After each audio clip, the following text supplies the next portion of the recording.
Good morning all student. कक्षा 9th विषय विज्ञान लेसन 4 परमाणु संरचना की संरचना। परमाणु की संरचना में आपका पार्ट्स 6 में हम पढ़ रहे हैं कि रदरफोर्ड का परमाणु मॉडल। रदरफोर्ड का परमाणु मॉडल के बारे में। रदरफोर्ड का परमाणु मॉडल क्या है? ठीक। रदरफोर्ड के परमाणु मॉडल से पहले हमने जॉन डॉल्टन के परमाणु सिद्धांत के बारे में पढ़ा। परमाणु क्या है और जोसेफ थॉम्सन के परमाणु मॉडल के बारे में व्याख्या की थी। जोसेफ थॉम्सन के परमाणु मॉडल की व्याख्या के फेल हो जाने के बाद में अब आता है आपका रदरफोर्ड का परमाणु मॉडल। अब रदरफोर्ड के परमाणु मॉडल का ये क्या है, चित्र है, जिससे रदरफोर्ड का एक स्वर्ण प्रयोग के नाम से इसको जाना जाता है। रदरफोर्ड का स्वर्ण पत्र प्रयोग का चित्र है। ये रदरफोर्ड के स्वर्ण पत्र के प्रयोग का क्या है, चित्र है। अल्फा कण वैल्यू है, अधिकतर कण क्या अवक्षेपित हो जाते हैं। ये आपकी है सोने की पतले की पन्नी, पतली सोने की पन्नी, पतली सोने की क्या है, पन्नी होती है। ठीक। अब इस प्रकार से ये कण क्या होते हैं, कुछ कण क्या सीधे अवक्षेपित हो जाते हैं, कुछ 180 डिग्री पर, कुछ 90 डिग्री के कोण पर क्या होते हैं, अवक्षेपित होते हैं। इस प्रकार ये तो ये अल्फा कण रदरफोर्ड के संपत्र का प्रयोग है। ये गोलाकार प्रतिदीप्ति का आवरण होता है। गोलाकार प्रतिदीप्ति आवरण है। ठीक। तो रदरफोर्ड के स्वर्ण पत्र प्रयोग का ये क्या है, चित्र है। रदरफोर्ड के स्वर्ण पत्र का चित्र। उसका दूसरा चित्र है आपका अल्फा कण के प्रकीर्णों का नामांकित चित्र। तो इसमें 2 चित्र पूछे जाते हैं। रदरफोर्ड के स्वर्ण पत्र का प्रयोग का नामांकित चित्र बनाइए। ये आपका नाभिक, परमाणु का क्या हुआ, नाभिक से ये 2 रेखाएं इस प्रकार से। अब होता है इसमें जो अल्फा कणों की जब बौछार कराते हैं तो कुछ कण तो क्या है सीधे निकल जाते हैं, कुछ कण 180 डिग्री के कोण पर क्या होते हैं, विक्षेपित हो जाते हैं। देखो कुछ कण ये विक्षेपित हुए, इस प्रकार इधर से ये कण क्या हुआ, विक्षेपित हुआ। और कुछ कण क्या सीधे निकल जाते हैं,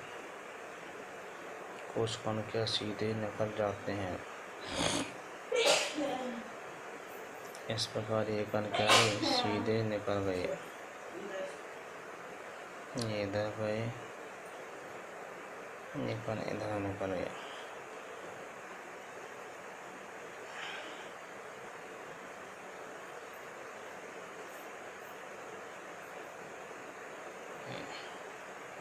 अल्फा कण सीधे निकल जाने वाले कण ये कौन से हैं, सीधे निकल जाने वाले कण। ठीक। ये चित्र है अल्फा कणों का विकिरण का नामांकित चित्र। अल्फा कणों के विकिरण का चित्र ऊपर वाला है। रदरफोर्ड का संपत्र प्रयोग, अल्फा कणों का विकिरण का चित्र। अब रदरफोर्ड का परमाणु मॉडल होता क्या है, अब देखते हैं। रदरफोर्ड का परमाणु मॉडल, रदरफोर्ड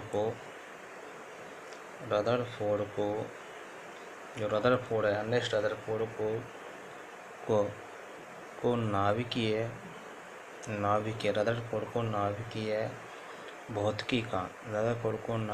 भौतिकी का जनक माना जाता है। रदरफोर्ड को नाभिकीय भौतिकी का जनक माना जाता है। सन 1911 में अर्नेस्ट, इसका नाम था अर्नेस्ट रदरफोर्ड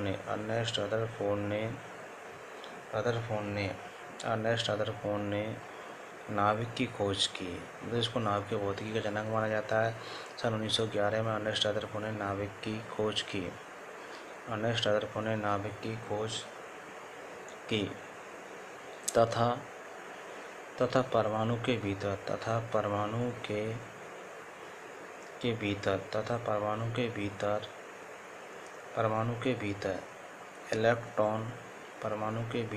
इलेक्ट्रॉन की व्यवस्था को समझाने के लिए परमाणु के भीतर इलेक्ट्रॉन की व्यवस्था को समझाने के लिए एक प्रयोग किया। रदरफोर्ड को नाभिक की भौतिकी का जनक कहा जाता है। सन 1911 में अर्नेस्ट रदरफोर्ड ने नाभिक की खोज की और परमाणु के भीतर इलेक्ट्रॉन की व्यवस्था को समझाने के लिए एक प्रयोग किया। इसके लिए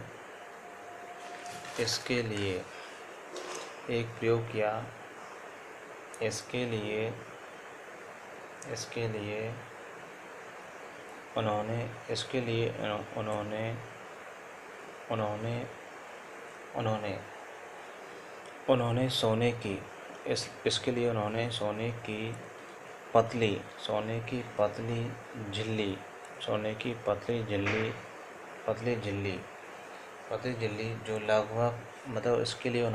की पतली झिल्ली जो लगभग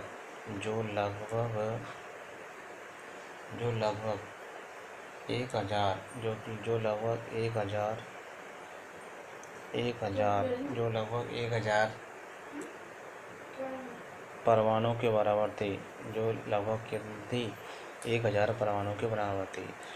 परमाणु के भीतर इलेक्ट्रॉन की व्यवस्था को समझाने के लिए रदरफोर्ड ने एक प्रयोग किया। उन्होंने सोने की पतली झिल्ली ली जो कि लगभग 1000 परमाणु के क्या थी, बराबर मोटी थी। 1000 परमाणु के बराबर मोटी थी और उन पर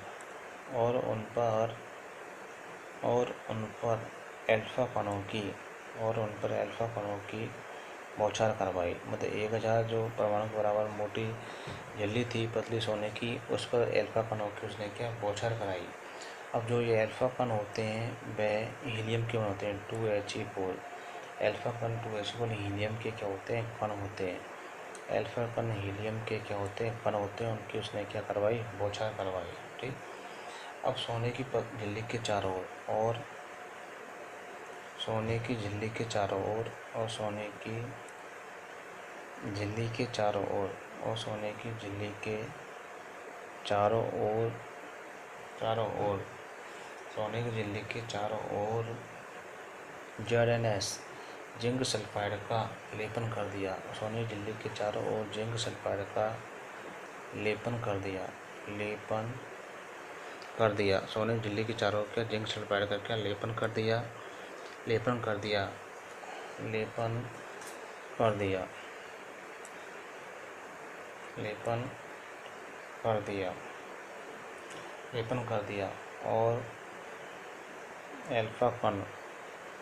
और अल्फा कण इस पर्दे से टकराने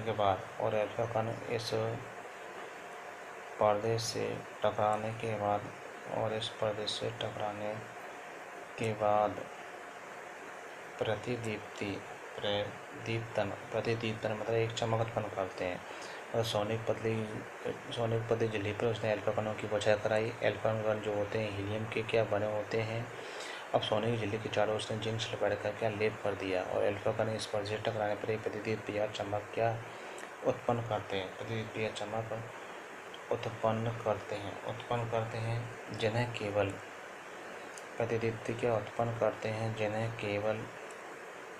केवल सूक्ष्मदर्शी की सहायता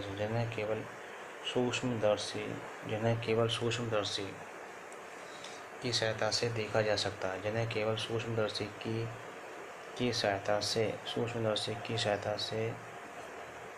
देखा जा सकता है। इन्हें केवल सूक्ष्मदर्शी की सहायता से देखा जाता है और अल्फा कणों की बौछार होती है। और अल्फा कणों की बौछार होती है। और क्या होती है, अल्फा कणों की क्या होती है, बौछार होती है। जो अल्फा कणों की बौछार होती है उसको इससे देखा जा सकता है। अब इस प्रयोग के कुछ क्या है, प्रेक्षण। इस प्रयोग से प्राप्त प्रेक्षण मतलब ऑब्जर्वेशन इस प्रकार थे। इस प्रयोग पर प्राप्त प्रेक्षण क्या है, इस प्रकार थे, मतलब उन्होंने राधापुर ने देखा, इस प्रयोग पर जो भी उसने प्रयोग किए, प्रेक्षण किए, वो इस प्रकार थे। उसने देखा कि अधिकांश जो अल्फा कण होते हैं, अधिकांश अल्फा कण सोने की पतली झिल्ली से, अधिकांश जो अल्फा कण होते हैं वह सोने की पतली झिल्ली से बिना विक्षेपित हुए सीधे निकल जाते हैं। मतलब अधिकांश अल्फा कण क्या होते हैं, बिना विक्षेपित हुए क्या सीधे निकल जाते हैं, बिना विक्षेपित हुए सीधे निकल जाते हैं। ठीक, मतलब जो अधिकांश तो अल्फा कण होंगे वो सोने की पतली झिल्ली से बिना टकराए क्या सीधे निकल जाते हैं, और कुछ बहुत कम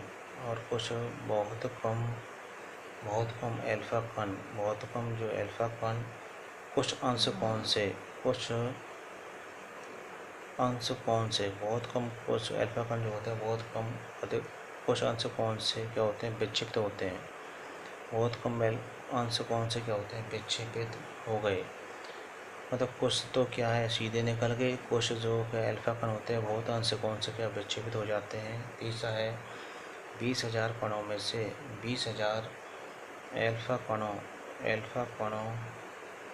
में से एक कण 20,000 अल्फा कणों में से एक अल्फा कण का विक्षेपण, मतलब 20,000 कणों में से एक अल्फा कण का विक्षेपण 180 डिग्री के कोण पर होता है। 180 डिग्री के कोण पर हुआ, 180 डिग्री के कोण पर उनका विक्षेपण हुआ।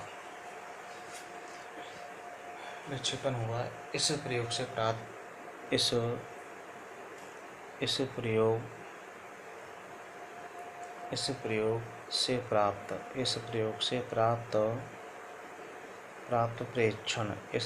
प्राप्त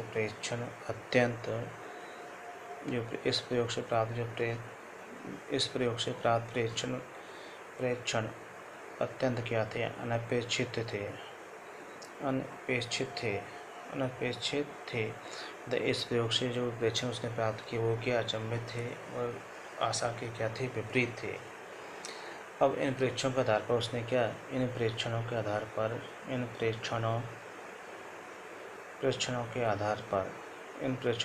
पर उसने क्या कुछ निष्कर्ष निकाले।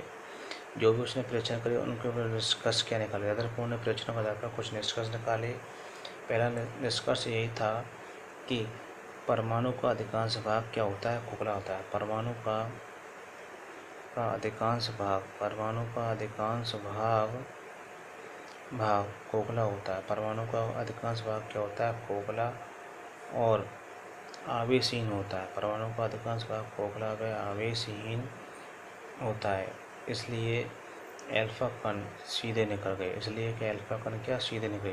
तो परमाणु का अधिकांश भाग क्या खोखला होता है, इसलिए अल्फा कण क्या है, परमाणु का अधिकांश भाग खोखला होता है व आवेशहीन होता है, इसलिए अल्फा कण सीधे निकल गए।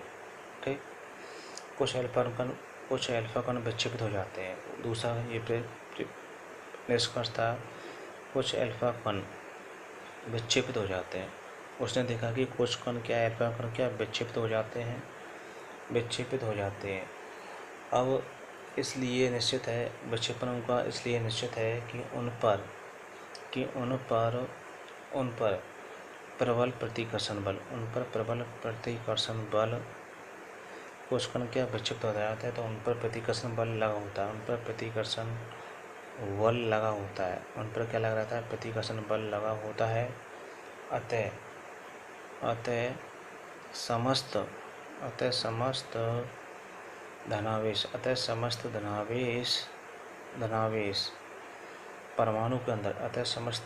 परमाणु के अंदर एक जगह एक जगह रहता है, केंद्रित रहता है, एक जगह केंद्रित होना चाहिए, एक जगह केंद्रित होना चाहिए।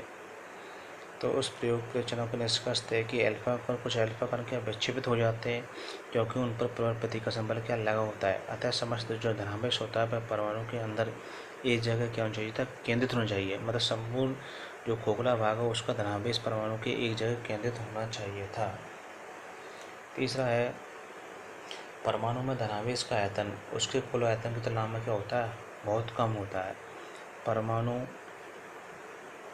में धनावेश का आयतन, परमाणु में जो धनावेश का आयतन, परमाणु में धनावेश का आयतन उसके कुल आयतन, परमाणु में धनावेश का आयतन उसके कुल आयतन की तुलना में बहुत कम होता है, कुल आयतन की तुलना में बहुत कम होता है। मतलब परमाणु में धनावेश का आयतन उसके कुल आयतन की तुलना में क्या होता है, बहुत कम होता है, बहुत कम होता है। इस धनावेश के आयतन को, इस धनावेशित आयन को नाभिक कहा, इस धनावेशित आयन को उसने क्या नाभिक कहा। इस धनावेशित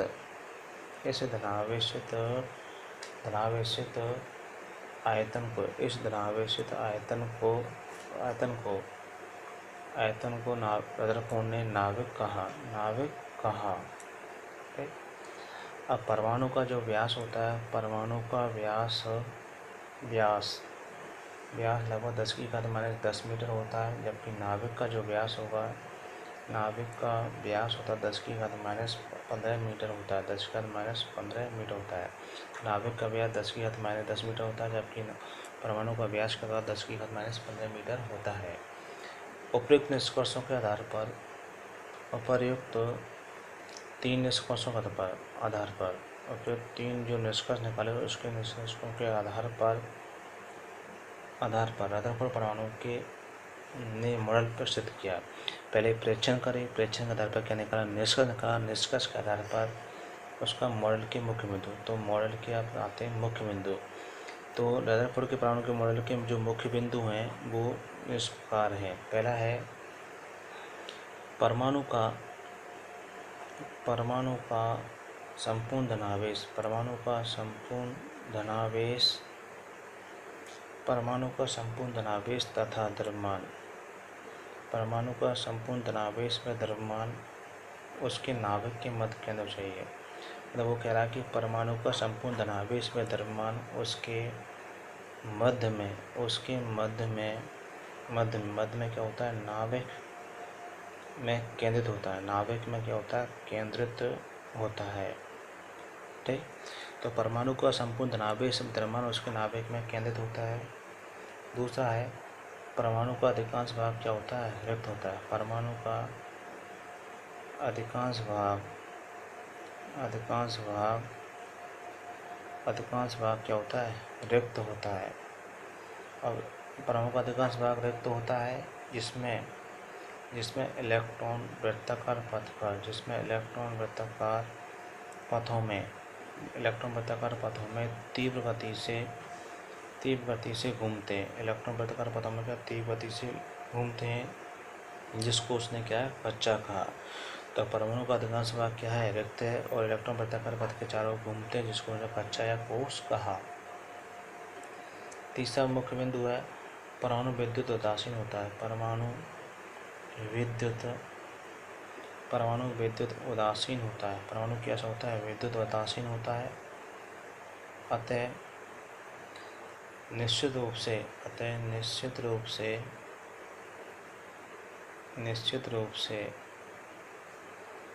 जितने इलेक्ट्रॉन होते हैं उतनी ही संख्या में प्रोटॉन होते हैं। ठीक, तो ये रदरफोर्ड परमाणु के मुख्य बिंदु है। परमाणु का संपूर्ण धनावेश व द्रव्यमान उसके नाभिक में क्या होता है, केंद्रित होता है। परमाणु का अधिकांश भाग क्या होता है, रिक्त होता है या खोखला होता है, और इलेक्ट्रॉन वृत्ताकार पथ के चारों का चक्कर काटते हैं, जिनको कक्षा या कोष कहते हैं। परमाणु विद्युत उदासीन होता है। अतः निश्चित रूप से जितने इलेक्ट्रॉन होंगे उतने ही क्या होते हैं, प्रोटॉन उपस्थित होते हैं।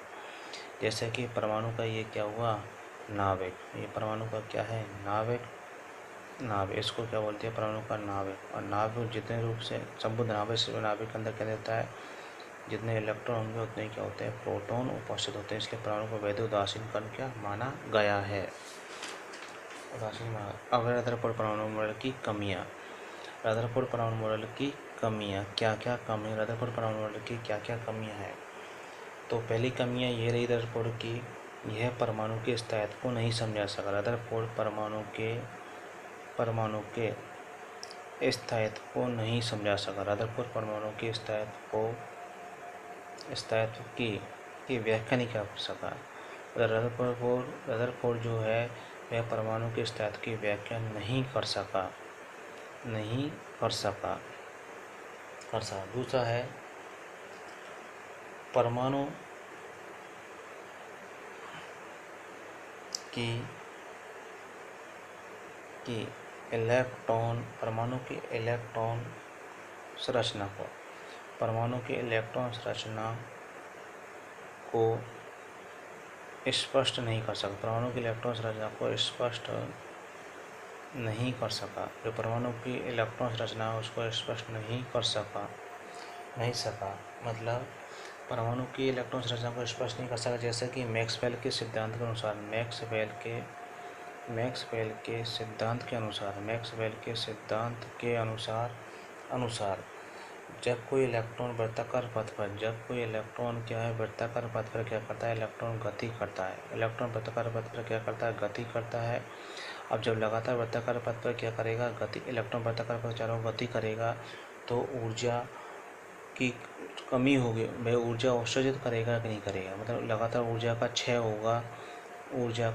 होगा कि नहीं होगा, उसकी बात की व्याख्या नहीं कर सका। मतलब मैक्सवेल के सिद्धांत के द्वारा जब इलेक्ट्रॉन परमाणु के चारों ओर इलेक्ट्रॉन बाह्य कक्षाओं के चारों ओर लगातार चक्कर लगाते हैं तो ऊर्जा का क्षय होगा या अवशोषण होगा, इस बात की व्याख्या नहीं कर सका। और यह परमाणु के स्पेक्ट्रम,